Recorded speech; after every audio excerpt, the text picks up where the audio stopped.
Welcome to Daily Life Connection. Thank you for joining me again today as we continue to explore hindrances to knowing God. And the last few days we have been talking about hindrances that come from us, roadblocks, stumbling blocks that we put up that keep people from experiencing and knowing God for who He really is. Can you take another day of it? I hope so.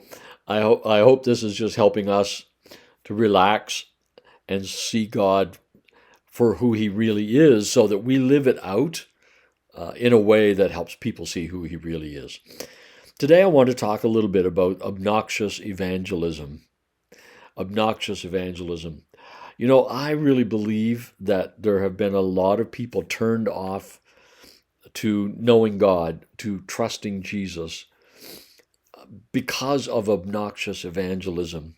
And again, it has come out of sincere hearts. It has come out of a passion for people to know this same God that we know and love. But when it becomes a duty, when it becomes a rigid kind of thing, well, there's a couple of things that I think happen. One is it becomes obnoxious when people start pressuring others. You need to do this and you need to do it now. And, that becomes obnoxious, high pressure. Very few people like high pressure salesmen. When I go to buy a vehicle or go to buy, something at a store, I don't want a high pressure salesperson talking me into things and using all their tips and techniques that they've learned. The same with evangelism. I really believe we do a disservice to God when we approach people with a preconceived or prescripted kind of pressure or sales pitch on it. We devalue the joy of the relationship of knowing Christ, and we turn it into a product to be sold. That's a barrier. I think manipulation. Sometimes evangelism techniques can use manipulation, can play on people's emotions or on people's fear. I mean, it's not so much today, thankfully, but years and years ago, there used to be great emphasis on hellfire and the fear of dying without knowing Christ. And that fear tried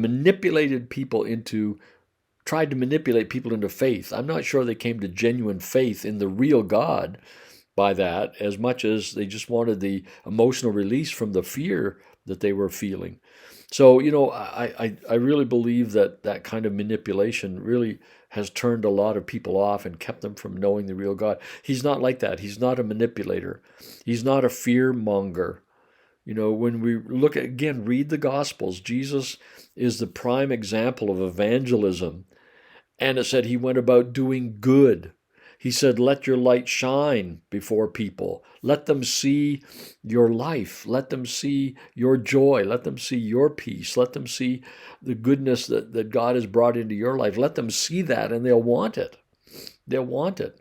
I remember doing an underground tour thing at Disney World, and they were showing us some of the techniques that Disney uses. And one of the things that we learned was that down Main Street, all of the shops that bake fresh cookies and whatever, they have fans in there blowing the smell out onto the street. So that as you walk along the street, chocolate chip cookies, and I want one, and I go in and I buy them. That's a great example of good evangelism, of letting the fragrance of Christ in our life just naturally flow out of us until people are like, I want to live like that. I want some of that. What's the secret here? So huge difference from manipulation. Now I know perhaps the Disney thing is manipulation to a degree, but the reality is even if they didn't have fans blowing out there and you just smell that cookie, you want it. If my wife's baking chocolate chip oatmeal cookies downstairs and I'm upstairs in my office, I smell them. I'm down there. I want one.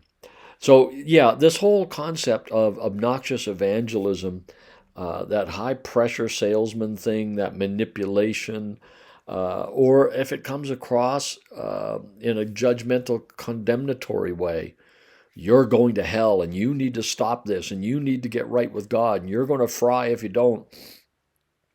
That kind of an obnoxious, condemning, judging kind of approach is it's hurt a lot of people.